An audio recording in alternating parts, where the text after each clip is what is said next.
缓缓升起，一大桶鱼货准备上岸。工人忙着精挑细选，活动力旺盛、体型好的全捞进另一池。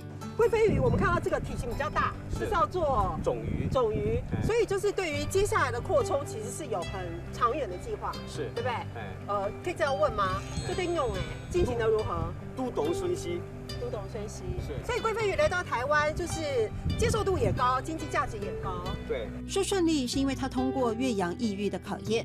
来自澳洲的国宝鱼银鲈对水质极其敏感。花莲的知名渔场引进台湾，在花东纵谷入口处阶梯式的活水过滤，顺利的让它繁衍定居。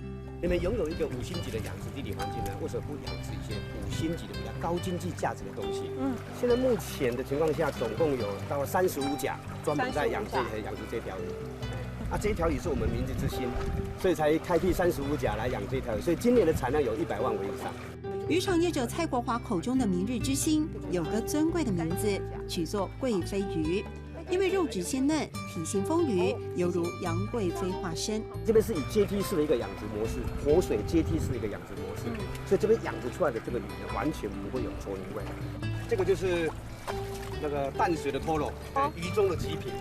因为胶原蛋白丰富，均匀分布全身，肥而不腻，不用花俏调味，清蒸就能尝出鲜甜。